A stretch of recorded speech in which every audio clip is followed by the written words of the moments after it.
I think I really enjoy writing novels more, because there's a lot more scope for creating worlds and characters, and you can get into things in a lot more detail. Writing the Pippin picture books was a lot of fun, but I really do enjoy working on novels a lot better, a lot more.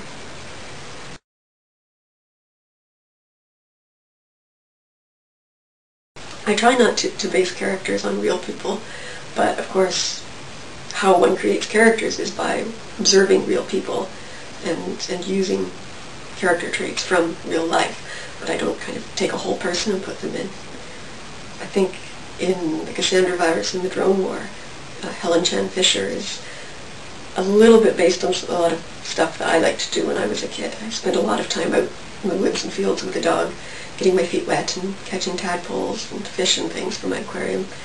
So there's a little bit of Helen in that, but she's a much braver and reckless person than I was. I tend to put real animals in sometimes. Not all the animals in the books are real animals, but a few of them are. Like Toby, the dog that Tori meets in Tori and the Snake Prince, is a real dog. She was my mother's dog and is the mother of Pippin. Jordan's cats are in the Cassandra virus are real cats. And the cat that, just a passing mention in Nightwalker, that's a real cat too. There's a real car in the Cassandra virus. I used to drive a great big old police car, and I really liked that car, so I put it in the Cassandra virus.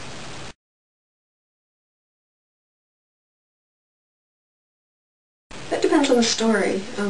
Sometimes a story, I feel that when I'm working on it, everything's going well and stuff, and I keep going until I hit a point where I'm stuck, and then I'll start going back and revising things so that I can get past the point that I'm stuck at. Sometimes I won't be happy with the chapter as soon as I've written it, and I'll go back and do it over and over and over again.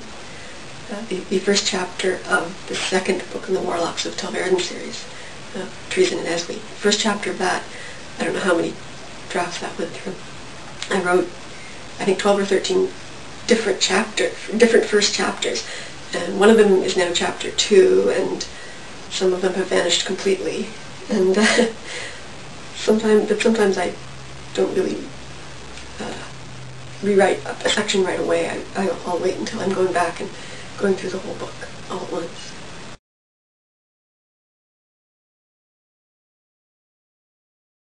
I'm not someone that makes a big plan before I write, and so as I'm writing, the story's still evolving, and sometimes I do find that I put in a character, and as the story goes along, it turns out maybe some other character is filling the sort of the plot role that I thought that character was going to fill, or that character is kind of going off on some kind of subplot that just doesn't fit in the book, or they're just not working for what I thought I wanted them to do. So yeah, I do take them out. In Tori and the Snake Prince, no, not Tori and the Snake Prince, Tori and the Firebird, Kokako was originally going to go off with Tori into the desert, and Anna was going to stay behind in Keystapole and work on her ship. And Kokako was going to meet a girl sorcerer out in the desert, and so there was this girl and her cats that he and Tori were going to be having the adventures with. And that turned out not to happen at all, and so I had this character that got taken out of the book, and I don't know, maybe somebody else stick her in another book, because I think she was kind of a neat idea. And in Treason and Eswe, one of those 13 first chapters that I got rid of, actually quite a lot of those 13 first chapters that I got rid of, were all about a spy named Pine, who did get murdered in the first chapter, but he disappeared entirely, so he's not in the book at all anymore.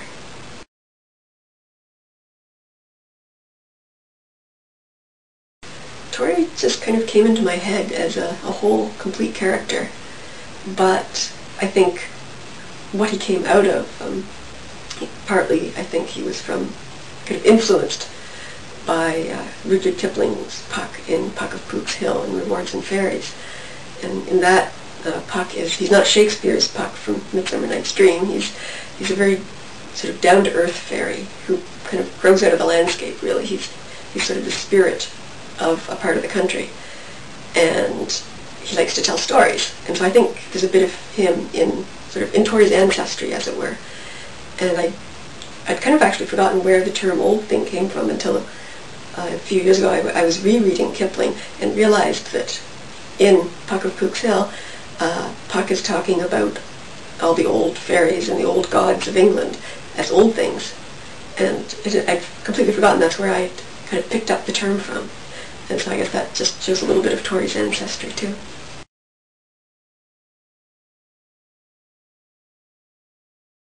It's not the same as ours. It's what's called a secondary world. So it's not some kind of pretend country in our world, but it's a whole complete world entirely made up of its own.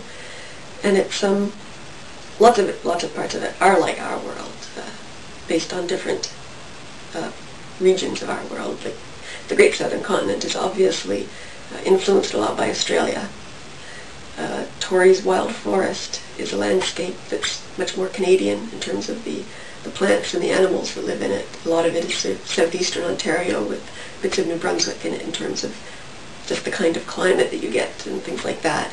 A lot of the history is based on elements from our history in terms of the technology people are using at various different points in time in Tori's history and that sort of thing.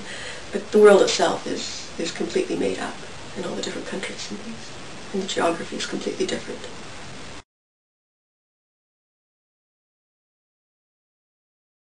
I'd certainly like to write at least one more book with Wren in it. I have some ideas. I think at the end of Snake Prince, Tori actually mentions a further adventure that he has with Wren when he goes down to Kalipepla, where she's gone off to be an apprentice. So hopefully.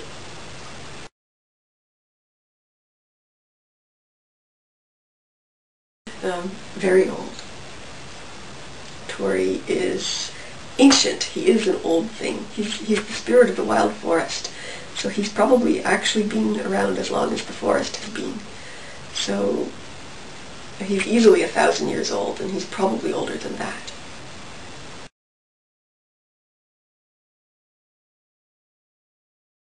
That's a tricky question. You don't have to read them in any order. Each book is written so that it's a story you can read on its own. Tori, of course, is actually telling all these stories to his friends, and he's not telling them in order either. So there's the order that they were published in, which is the order that Tori is telling them in, but then there's the order that they actually happened in the history of Tori's world. So if you are reading them in the order that I wrote them, then they go Dragon, Pirate Queen, Firebird, Snake Prince. But the order that they actually happened in is Snake Prince, Dragon, Pirate Queen, Firebird.